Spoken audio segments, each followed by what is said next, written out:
Before we get into the video, if you're looking for top quality sample packs, preset packs and templates for your music production, they're entirely royalty free. You can use them in your own productions and learn from them. If you're interested, check out the link in the description and enjoy the video. What's good people, it's Loto bbrights and I am back with a brand new video. Today's video I'm working on part 4 of my progressive house from start to finish. In this episode I'm going to be working on the build up, adding some automation and getting the build up finalised. Then I'm going to be working on the kick and bass. It's not going to be the final bass, I might change it when we add the chords and the drop synths. Also want to add some small impacts and sweep impacts for transition and the break. So yeah, the main thing is the build up and the kick and bass. As usual I'm going to play through what I have so far, it's sounding pretty good. So without further ado, let's see what I have. I hope you enjoy and let's go.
And that is what we have so far. I'd like to play a quick section of the track with the vocal. Of course, in the previous episode we added a vocal from the revealed pack.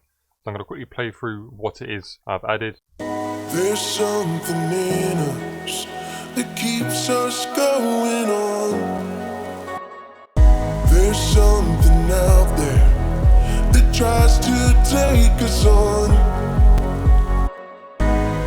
It's alright, give it time. We are here, we're alive. It's alright, give it time. We are here, we're alive.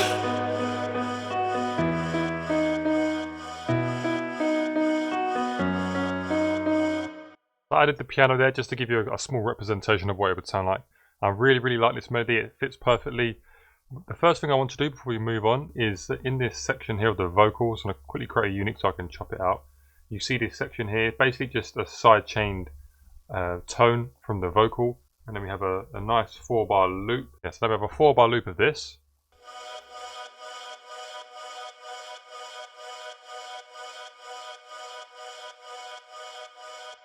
I click make a unique as, and so I'm going to click enter, and now we just have an actual its own channel. So we're going to add this in because I feel like if we add this into the break, it will glue the track together nicely. It will add a nice atmospheric tone to it. I'm going to turn the mod X down to take some of the high frequencies out, make it a bit more muffled and filtered.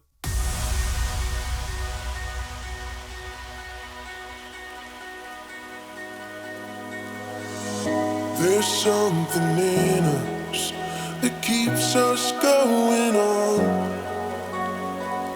throughout the darkness and into the unknown.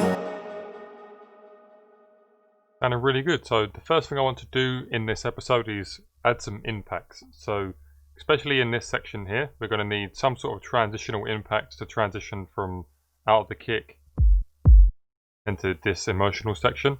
So what I'm going to do is make a small automation for the kick. We're going to do a nice little rhythm. So towards the end, it's going to do like a nice little kick roll.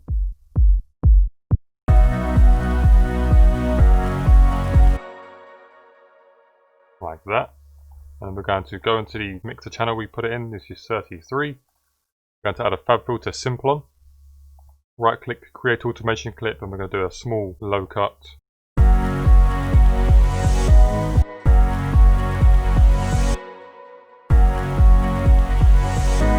Like that, that's perfect. And now to solidify the transition, we're going to go into Kashmir's pack, volume 3. We're going to go to effects and elements, impacts, main impacts, and the one I like a lot is number 5. There's a very nice feel to it, a very nice impact sound.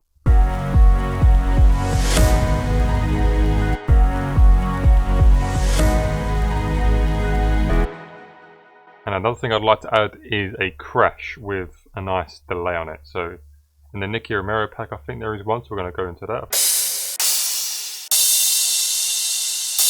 Maybe this one will work better just because it has a longer reverb tail.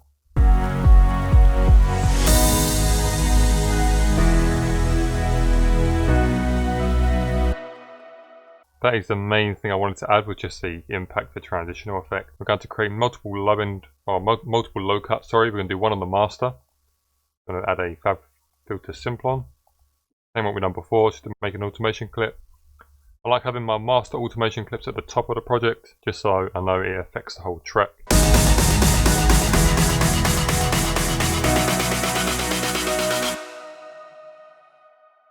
Nothing too intense, nothing too aggressive, just to take some subtle low frequencies out of the track.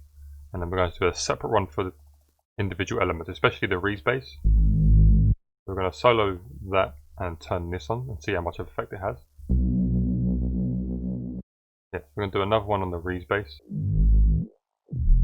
Make an automation clip of this one here. And we're going to grab this and put it over the top of the Reese bass so I know it belongs there, like that. Now straight away you can hear already that builds tension.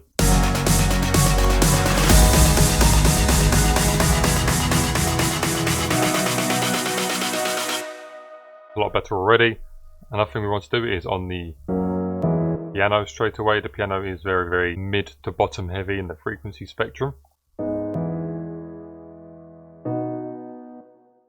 Same deal, we're just going to make an automation clip of this one.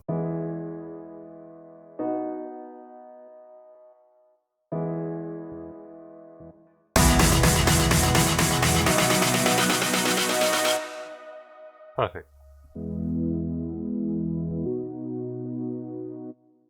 Always remember to click Ctrl S every 5 to 10 minutes of your project. You never know if it may abruptly crash on you, so make sure you always save your projects. So now we've done some automation, the build up sounds a lot more progressive. You can feel the energy and tension building because the low frequencies are getting sucked out. When the drop hits, it'll hit 10 times harder. So this is what we have now.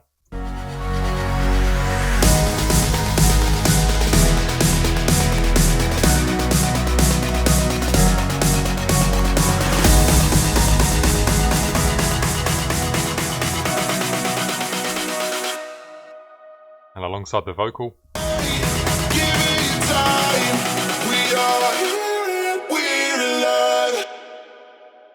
If I haven't mentioned before, I've added the vocal into insert one on the mixer. Just added a small reverb, just even though it's already mixed and has delay and reverb and compression on already, just gives it a bit more of an emotional feel with the reverb on top. And I've done a small dip in the 140 Hz range and a small treble boost, just to brighten out the mix a bit more. I've added 2 extra risers here just to add more synths and energy building in the drop.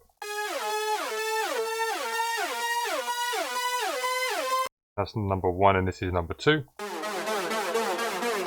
Feels nicely. And another thing I've done is I've added a fruity balance on the reverb piano insert, and what I've done is towards the end of the last bar, just turn the volume down so the tail doesn't go on for so long, because obviously when the drop comes in there'll be a lot of reverb and white noise. If we don't want unnecessary reverb tails bleeding over into the drop. What I'm going to do is add this impact here. I'm going to turn the outs knob up a lot, and this is going to be a pre-drop impact. And then I'm going to add a simple clap effect. I think it's this one here.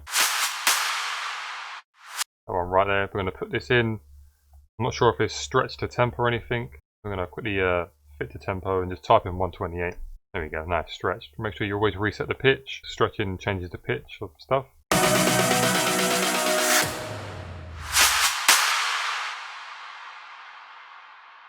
This is just a temporary pre-drop fill. This might not be final. It might stay there, but we don't know yet. It's just being there so I can use it as a reference. So we're going to make this the same green.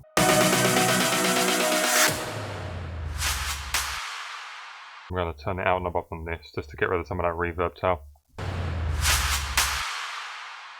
And the other thing I want to add is some sort of snare. I'm not sure if there's any in this pack. Let's go on the Nicky Romero pack, see if he has any snares in there.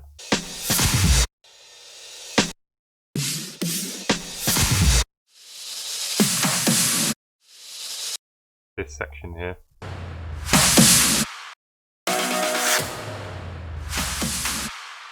Now we can move on to the kick and bass. I'm just going to play through the whole build up as a reference to see where we're at.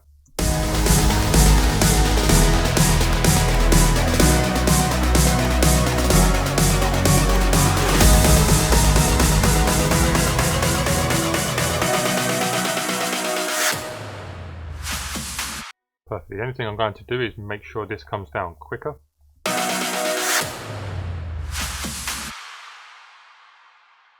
There we go. Now let's get a nice progressive house kick going.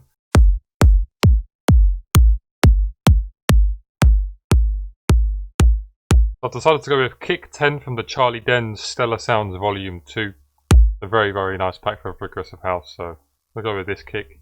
The reason I like this kick a lot as well is because if we zoom in on the waveform here, you see it's not a full length kick. It ends sort of after 2 beats. We're going to change that. We're going to add an LFO tool, do some small adjustments to the kick. Going to add the kick in here. The technique I was going to show you is if we're going to add an LFO tool, we're going to make sure we have the kick looping. Loop this 4-bar section here. So now we've looped this section, we've got an LFO tool here. Make sure you turn the kick down.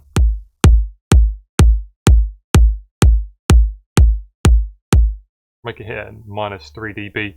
And what we're going to do is we're going to turn on this offset device here, so when you click in it switches on. Now when we play it, it shows the waveform of the kick. So what we're going to do is I can show you, for example, we can make a really, really short kick, for an example. And you can see the pinkish red is the new waveform and the grey is what you've been cutting out.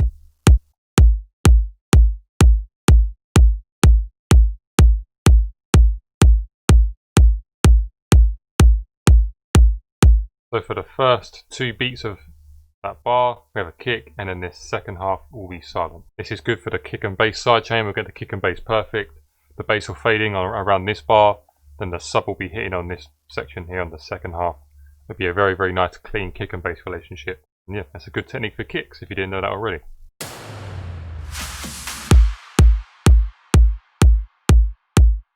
Another thing I like to do for kicks is just do a slight boost in the treble section just to get a bit more click and attack out of the kick. That'll help punch through the mix.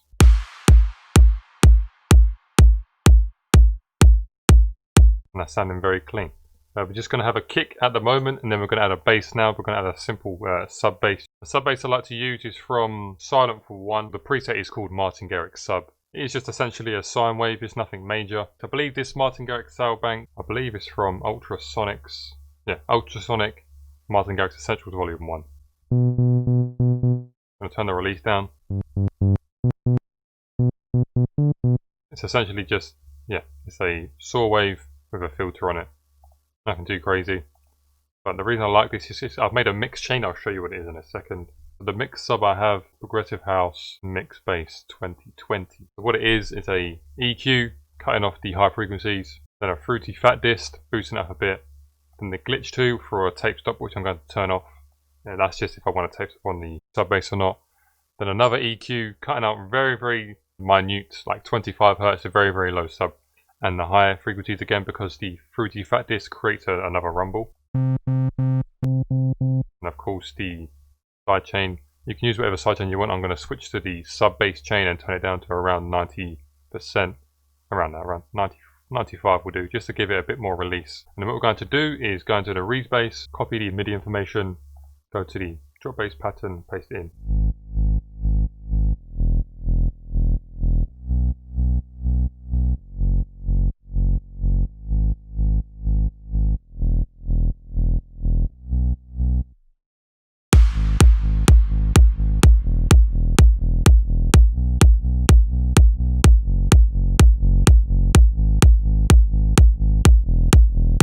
As you can see, it's a very, very clean kick and sub bass relationship. There's nothing interfering. The bass fades in. We can be even more precise again with what I showed you before. Add an LFO tool, turn on the.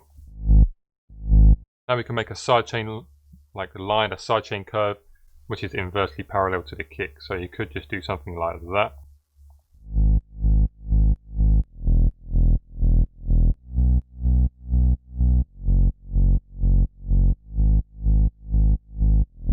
The sub bass is properly out the way of the initial sub and punch of the kick. and it fades in on the second half when the kick isn't there.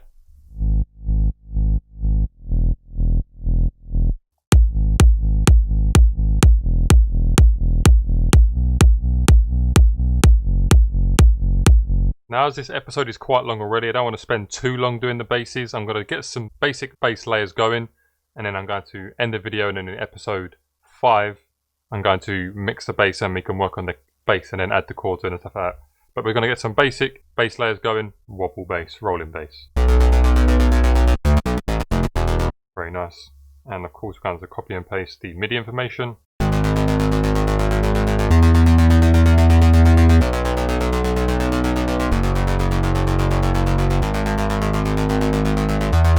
Of course, there's a lot of sub in this, so we're going to take that out with an EQ.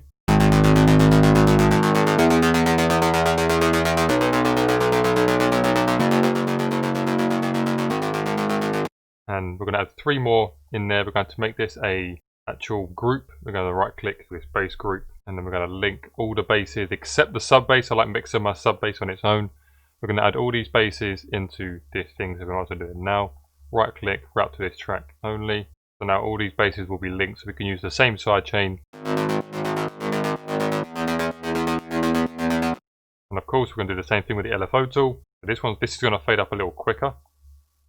This isn't going to change. It's just I want to make the initial actual attack of the bass disappear.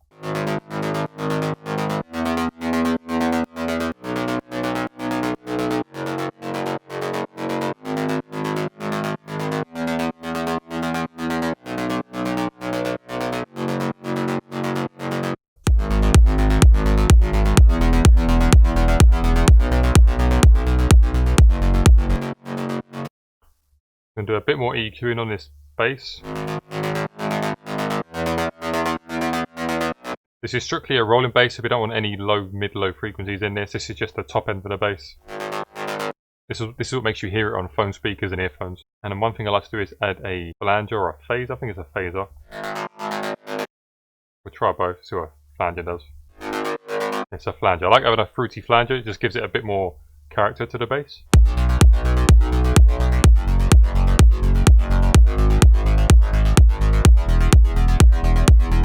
In the next episode, I'll show you what I do for my bass mix bus. So I'll show you what I put on the bass to make them sound quite nice. But that'll be in the next episode. Now we've got that. Next, we want to add more of a nice mid bass, a nice meaty, gritty mid bass. One I like is in the Hardwell bank. If you go to the Hardwell bank, this one here is called Sweden. There we go. We're going to call this mid bass. You can hear white noise, but we're going to get this preset up here.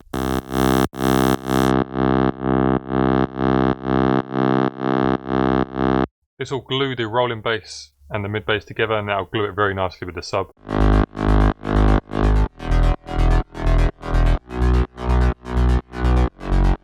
Like I said at the beginning of the video, the bass will possibly change rhythmically, meaning I might want it to follow the same rhythm as the melody. So I might do some small adjustments, but the actual bass notes that are playing will stay the same. It just might change in the rhythmic aspect. You can hear the mid bass is very important, it glues the two together.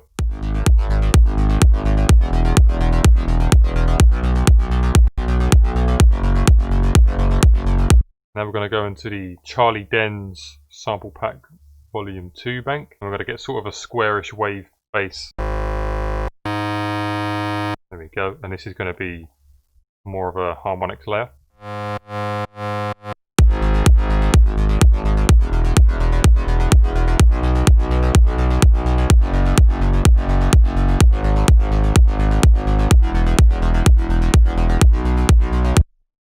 It's sounding very clean at the moment. Let's see what it sounds like just after the build up.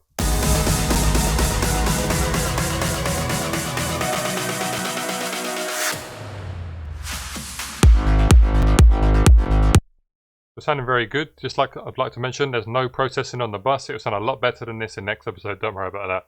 It may sound dull at the moment, and it does sound dull, but it will sound a lot better. I'll most likely change the presets as well. Some of the mid-bass presets I'll change. Just for now, I want to get a basic sound, and then afterwards I'll go through and polish it. But this video is getting quite long, so I'm going to leave this episode here. In the next episode, we're going to finish the bass, add some more presets. I'm probably going to change these two presets. I wanted to get a general idea of what it would sound like with the kick, but the main sub and the rolling bass here, they will stay the same because they sound very good and they sit very nice with the kick. But yeah, we'll finish the bass in the next episode. We'll add the bass group, but I'll show you how I process my bass. But other than that, I hope you enjoyed the video. If you did, smash the like button, helps the channel grow and I really appreciate it. I've been working very, very hard on a new sample package, Deep House Essentials Volume 3.